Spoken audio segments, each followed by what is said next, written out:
Madam Chair, good secretary, mabalik lang po dun sa Barma sa SBSI. I appreciate sabi nyo po na right now no movement habang pinuput together ninyo pong mga secretaries yung integrated approach. Kayo si Mr. Socorro, ako yung Ms. Socorro. Madam Chair. Madam Chair, Ma'am Secretary Lusaga, we understand your difficulties, no? Pero whatever technical difficulties that you are encountering right now as far as management of all these areas na merong agreements with other entities, gusto ko sana mag-suggest sa inyo, baka pwede, in the interest of public order, baka pwedeng magiging proactive na tayo ngayon. You advise all your regional directors na lahat itong mga areas, protected areas na ito, pasukin na niyo yung pasukin hanggat hindi pa kayo hinaharang. Dahil baka kung hindi kayo magiging proactive ngayon, darating ang punto na magiging Socorro na naman ito, haharangin kayo, at marami na namang krimen mangyayari doon sa loob, di ba? Baka hindi natin, wala pang nag-complain yung ibang areas na yan, baka there are budding cult being propagated within those areas. Unahan na ninyo. Pasukin na ninyo. Speaking na ninyo, you assert your rights, your regulatory powers over those areas para maunahan na natin sila. Di ba? Just a suggestion, Mama. Madam Chair, just to Thank you. Yeah, thank you. add sa point ni Senator Bato, hindi ho ba dapat regularly binibisita nyo at kami monitor nyo kung compliant itong mga grupo na pinasukan niya ng agreement? Madam Chair, if I may respond, two difficulties po, and if I may respond to Mr. Senator, Your Honor, one of the difficulties of the DNR as it stands today is the size of the enforcement unit. Our enforcement unit is very small. We have been trying to establish it as a bureau. There's legislation pending, but it has not moved. So we seek support for the establishing of enforcement as a bureau within the DNR. Our current comment on that, you have a PAMB. Your PAMB has local government, national government official, the local government, national, DNR, and NGO. Ako nagbabantay doon sa aking protected area. So, meron kayong government official that can watch over. And makakatulong yon kasi katulad namin, mga senator, meron kaming influence to do it. Maybe when you form the PAMB, meron ding somebody. Kasi lahat yan, may congressman. Kung walang senador, may congressman yung legislated protected area. Ibig sabihin, walang influence yung congressman to stop this. Madam Chair, Your Honor, if I may, we fully understand that there are legislators who can champion the enforcement. We're the ones who filed this is a local bill. The congressman was the one who filed for the declaration of a legislated protected area. We cannot pass a law in the Senate unless it pass in the lower house. And yung congressman mismo ang nag-file nito. Nobody can file other than the congressman. This is a local bill. Kaya merong involved na congressman in every legislated protected area. Oo, kaya yun, i-pinpoint nyo yun kasi they have the power to influence. Yeah. But when I shared environment and filed the 94 protected areas, there were no counterpart bills in Congress at that time for some. No, you cannot pass a bill that there is no local bill to counterpart. Kaya nga ayaw aprubahan yan eh. And then I was so confident I can have it approved, 94. Kasi there were 94 congressmen there. Will they not please the 94 congressman? to approve this bill? 94 eh. Kaya ang tapang-tapang ko eh. Kasi kakampi ko 94 congressman eh. 200 lang ang congressman. Di kakampi ko na yung kalahati. Di ba? So, you just have to inform them what's happening. Like, I was so surprised dito sa, na parang natuwa nga ako sa congressman from Surigao. Pinadeclare niya the whole Surigao as a legislated protected area. Sabi ko, nakakatuwa to kasi yung isa, yung sikat dyan sa Aklan, di naman nila pinadeclare eh. Yung, what you call that? The Boracay, it was not declared, but Surigao was declared, the whole Surigao was declared as a legislated protected area. Kaya bilib na bilib nga ako doon sa congressman eh. Bihira yun eh. But this 114 legislated protected area were supported by Congress. Their particular congressman. Kaya may kakampi kayo doon eh. Kasi kung ayaw nila, they will not file a bill that will have it declared as a protected area. Oo. Madam Chair, if I may continue. So, Good Secretary, pending po yung submission nung database na po na iyon, lahat po ng mga impormasyon na hinihingi namin about the, I believe, Madam Chair, the Chair mentioned if possible within the week. Opo.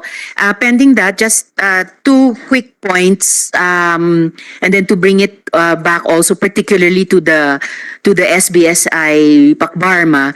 Kanina we were talking about SAPAS vis-a-vis Pacbarma. So I understand SAPAS are for large projects. For example, Kaliwa Dam, another controversial project, Wawa Dam, etc. Whereas Pacbarmas are people's tenurial agreements with residents already there. And last follow-up point, the 4 additional Pacbarmas in Socorro mentioned by the Secretary include Bukas Grande, 389 hectares, na sa aming pong research tungkol sa SBSI, related po yan, entity po yan. So baka SBSI has 353 hectares, Pacbarma, under its name, pero baka may sister company or sister entity, Bukas Grande, na 389 hectares. So more than 700 hectares under SBSI. So, Madam Chair, Good Secretary, mabalik lang po dun sa Barma sa SBSI. I appreciate sabi nyo po na right now, no movement habang pinuput together ninyo pong mga secretaries yung integrated approach. Just to bring to your attention, however, at ito ikinatutuwa ng mga unang mga bata na tumakas, nagtestigo sa aming hearing ni Chair De La Rosa, at nung mga magulang nila, may mga ibang bumababa na rin. And naghahanda na po sina Mayor Riza Timkang, salubungin sila at humihingi na rin ng tulong sa pag-re-establish sa kanila dun sa area. Dahil yung iba sa kanila, pinilit nung kanilang mga leader ibenta yung mga bahay, lupa, wala nang mabalikan, at syempre yung iba ay concerned ano na yung magiging hanap buhay nila. So, has the department included the cost of resettling them in the 2024 budget? Madam Chair, unfortunately, that is beyond our mandate in terms of calculating the resettlement costs of this particular community. You should coordinate with NHA. Yes, Madam Chair. Kasi they're all over the Philippines, yung NHA. Yes, Madam So, Chair. Our first call would be for Secretary Rex Gatchalian and the DSWD to help us also establish the census and finally bring in the housing and settlement resources po, Madam Chair, Your Honor. Thank you, Secretary, Madam Chair. Tutulong na rin po ako kasi at kung si Chair sinasponsor ang budget ng DENR, ako naman po sa DSUD. So pwede po naming pagtulungang i-coordinate din kay Sec Acuzar. Yes, May- Madam Chair. Deputy Minority Leader and Madam Chair, in the second hearing of DNR, and when they submit the list of PAs this week with the status, may I move and request that a DSUD person in charge, focal person, maybe not the secretary, be in the hearing so that the concerns on relocating informal settlers nandyan na. Kasi minsan sa gobyerno, di nag-uusap-usap ang mga tao, di naka-embed na yan si DSUD, si housing, para magawa na. So maybe the COMSEC can request the agency focal person so that may sagot na kaagad. Yeah, thank you. Salamat po doon, Madam Chair. And tutulong na rin po ako mag-follow up kay Sec. Acuzar. So, Madam Chair, moving now to reclamation in Manila Bay and nationwide. Okay. So, una po kaugnay nung environmental compliance review. So in the September 27 hearing, the Good Secretary committed to undertake an environmental compliance review and cumulative impact assessment of reclamation projects with the results coming in 6 to 12 months from now. So mari po bang malaman kung itong review ay magiging nationwide, gaya nung pinanukala sa resolution ko? Thank you, Madam Chair. It's our view that in fact reclamation is a nationwide challenge and opportunity, if that may be expressed at this point. And so it's our view that for the development of a sound policy that is evidence-informed, this review of compliance will need to be nationwide. Salamat para doon, Secretary, Madam Chair, at lalo na dahil archipelago tayo, yung nag-iisa nga lang reclamation project may impact on more than one LGU, more than one ecosystem. So salamat na nationwide ang kino-contemplate yung review.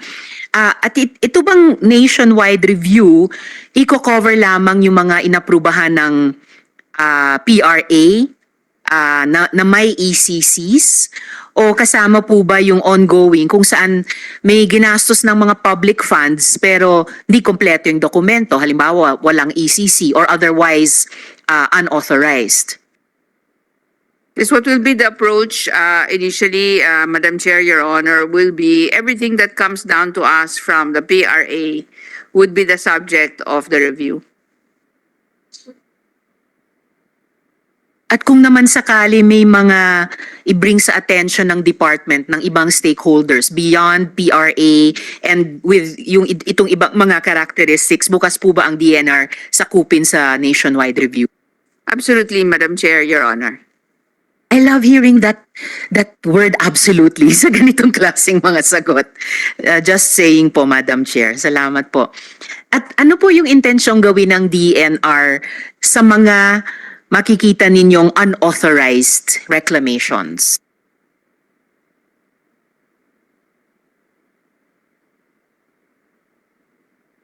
Yes, sir. Yes. So, Madam Chair, I'm going to turn over to Secretary Leones here, Undersecretary Leones for the process. However, we do realize that locally, there may be instances where some reclamation has been undertaken that would have been part of local projects and therefore would not necessarily have been submitted to the process that PRA has. And so this is an issue that will have to be specifically addressed on a local basis with the particular LGU. To make a manifestation on that, lahat ng reclamation kakampian local. Oo, kasi ang kapatid ko, mayor, nag-away kami dyan. Siyempre, ang mayor, gusto nila yon for whatever reason, I don't know. But ako kasi, I don't want my city to flood. Kaya hindi ako pumayag. Nag-away kami doon. Kaya wag mo na tatanungin ng local. Lahat ng local kakampi. Salamat, Madam Chair. I think another example that came out in that previous hearing na si Chair din ang nag-chair ay yung Coron. Po. So, thank you, Sec. Yes, you, Sec, Madam Chair. Thank you, Madam Secretary. Based on our existing regulation, Madam Senator, our jurisdiction is really for the issuance of the ECC and area clearance. So, based on these requirements, if the DNR will determine that such undertaking is being done without the necessary permits, we are usually can issue cease and desist order. We can issue penalties, and we can coordinate with the local government to request them to help us or assist us in ordering the cessation of that undertaking, Madam Senator. So, if the local would want, nobody can stop them. Kayo ang may power Yeah. to issue ECC. Usually, Hindi to feasible na sa halimbawa yung local wala siyang pakialam kung ano magyari sa bayan niya, tapos kayo mag-i-issue na ECC. Why will you issue the ECC? usually, Like us, we have 4 rivers coming out of Manila Bay. There will be no place for our rivers to go to. You will issue the ECC. Senator, Madam Senator, I'm just answering the question of Madam Senator. What is her question? If the undertaking has no ECC, then the DNR can issue cease and desist order and can stop. Kaya nga. Yeah. But you issued ECC. No, different thing. If an ECC was Like us, it's a legislated protected area. It's entitled to a buffer zone. Why are you issuing ECC? You did not consider the buffer zone of my legislated protected area. I legislated it in 2018. Oh, walang use. Nag-issue din na ECC katabi nung legislated protected area, and I'm entitled to a buffer zone. Sinabi sa akin ng DNR, I'm entitled to a buffer zone. Why is an ECC issued? I think the question begs an answer so that if it happens, I think the question begs an answer so that if there's any other issue nationwide, we have it on record. Yes, Attorney Leones, maybe you should answer the senator. actually that's the reason why we are now conducting, as mentioned by the Secretary, compliance review to see whether there is. Because the president stopped all reclamation because of what happened in Bulacan, di ba? If that flood did not happen in Bulacan, this will continue and we will have a long-term struggle. But I cannot imagine a legislated protected area with 4 rivers coming out of Manila Bay. You issued ECC. You did not stop Cunyado to issue that ECC. How can you, kanino ba under si Cunado? Walang tinanong may PAMBI kami, we were not informed. We're so surprised that the ECC was issued and we were not informed. So I cannot imagine what kind of regulation is that. I don't take it against Secretary Loizaga. She was not there yet. But kayo andun kayo, undersecretary kayo, walang man lang nag-advise sa kanya na mali yung ginagawa niya. Para lang maliwanag po. So, it's the EMB, di ba? Hindi naman EMB si Attorney Jonas Leones noon. Kanino siya under? Gusto ko lang maintindihan. Para nga, Director lang siya under siya to somebody. so, the EMB issues the environment clearance certificates, but they should take into consideration the legislation that declared the area a protected area under the e-NIPAS law. So, perhaps the question of Senator Villar is, because the e-NIPAS was enacted in 2018 and the environment clearance certificate was issued by the DNR in after that. 2023. In 2023? Yeah, 2020. 2022. Okay, after 4 years after the law was enacted, my question is, the process of giving ECCs that will affect an area within a legislated PA, what does it go through? Briefly lang, para maintindihan namin, kasi meron naman mga activities na mahusay na binibigyan ng ECC. Ang tinatanong ni Senator Villar, what activity are you complaining about? Reclamation. Yeah, In because her I'm PA. Yes. entitled to a buffer zone, my legislated protected area, and the reclamation is in the buffer zone. Okay, so not just in the PA in Las Piñas, but in every PA, not all ECCs granted are bad, per se. So, how does the EMB evaluate the ECC process taking into consideration APA? And what is the buffer zone? Yun, para lang you clarify with us the process. Secretary Loizaga, Attorney Leones, who can answer? Para maintindihan namin. And was there a violation in the ECC granted in that respective PA. Yun. Thank you. So if I may respond under my current term, Madam Chair, Your Honor, all ECCs in environmentally critical areas now need to contain information on the proximity or location relative to any protected area. And we are now also working on another order which will include historically important cultural properties that will be near any project that is being applied for an ECC. So these are two of the modifications we are now, we have introduced the first one, which is the indication of the proximity to the PA or within the PA, as it were. And secondly, the inclusion of historically important cultural properties which may be affected by the impact of these projects being applied for in the Do you ECC. consider Manila Bay as a cultural property? Historically important cultural property, yes, ma'am. Thank you. Madam Chair, Yes, Madam with Chair. the permission of, yung order ho ba yan retroactive? So like yung mga existing ano ngayon will not be covered by that. So for example, ito mga ongoing reclamation na Suspended. at the back of Coconut Palace, Lahat ng which reclamations. may declaration din. Hindi na siya mako-cover yan, Secretary. Madam Chair, Your Honor, it kung will hindi not be sila- covered by this particular order. However, in the conditions of the granting of the ACC and area clearance, there are conditions on the conservation of the historically important and anthropologically and culturally important properties that are within these areas of the reclamation. So there are conditions relative to those that have been included in the granting. of- Secretary, can you just submit to the committee the conditions? Yes, Madam Chair. Yes, Madam Chair, Your Honor. Madam Chair, before I continue my questions, I think this is the second time I've heard in hearing the DENR confirming that Manila Bay itself is an historically important area. So, syempre, di ba, site of the fake Battle of Manila Bay, which led to the Treaty of Paris.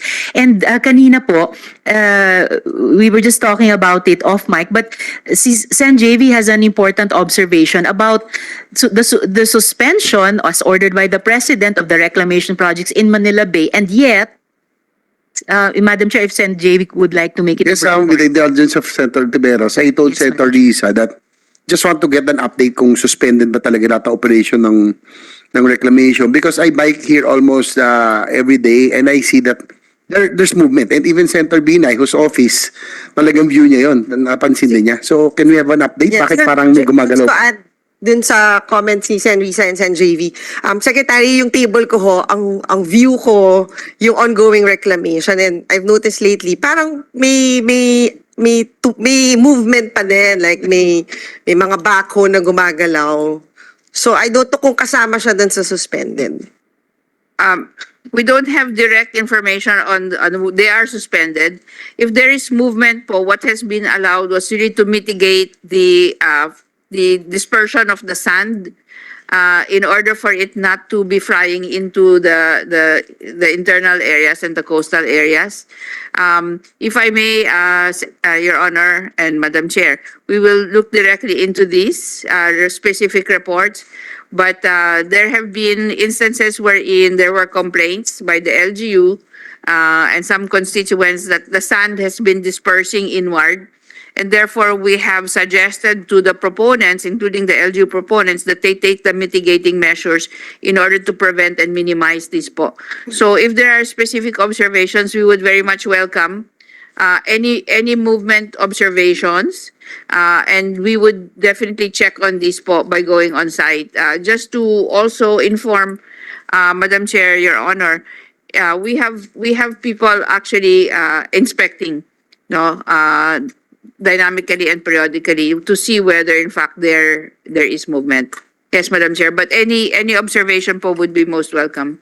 Thank you, Madam Chair. Your Honor. Thank I you. just want to make a manifestation that we should, because you were not there when they issued the ECC, I just want the Undersecretary to answer how come an ECC was issued during their time when it's a legislated protected area and it is entitled to a buffer zone, why did you allow EMB to issue an ECC? Ma'am, I'm really sorry, ma'am, but my answer here is that although I really have personal knowledge of the ECC, but I think because the jurisdiction to issue the ECC is lodged with the secretary, as mentioned during the hearing on reclamation, secretary and the EMB director, and I would suggest, madam, I think to shed light in this issue. It's not an ECC should not have been issued, so it will form in our record that you as undersecretary, you believe that there is something wrong with that ECC. I'm asking you. Ma'am, I personally believe that based on the assessment and the provision of the law that any legislated protected area is entitled for a buffer zone, I think prior to the issuance of the ECC, these things should be considered and factored in. So you So, believe that there's something wrong with that ECC? I think so. If these considerations are not factored in the issuance of the ECC, I would believe, Madam Chair, that there is some problem in the issuance of the ECC. Thank you. Madam Chair, is that official still around? Yung nire-refer mo na nag-issue ng It's missing. ECC? It's Missing? missing. We issued, ano, di ba? We issued a subpoena already. Missing? Oo. So we issued a subpoena already for our next hearing. Oh. And Patulong tayo sa PNP, Madam Chair. he will Patulong tayo sa pulis. Pahanap natin. Di ba po? Yeah. Pahanap natin. We issue a subpoena already. Thank you, Madam Chair. Thank you, Madam Chair. So, Secretary, since the review will be nationwide, sapat pong panahon, matatapos nyo rin po within 6 to 12 months? Or ganun kahabang panahon ang kakailanganin? Thank you very much, Your Honor, Madam Chair. The 6 to 12 months really pertains to our Manila Bay. The cumulative impact assessment is a complex undertaking and will require institutional support on the ground as well. We happen to have some resources for this engagement in the Manila Bay situation. However, for the rest, and we're doing this now regionally, we will have to organize the scientific teams that will actually undertake each of the impact assessments. And Your Honor, I have to admit, this will take some time. How much time, Sec? Ilang buwan o taon? Right now, we are finalizing the documentation for the teams that will do Manila Bay. And as that comes together and we hope that this will be within the next week to 10 days for this particular situation, we will move on to the other areas. Principally, these are areas where large-scale urban development is taking place already and where infrastructure is deemed to be needed in order to support that. By way of a port facility or other types of commercial or institutional requirements. So we're concentrating on those areas where high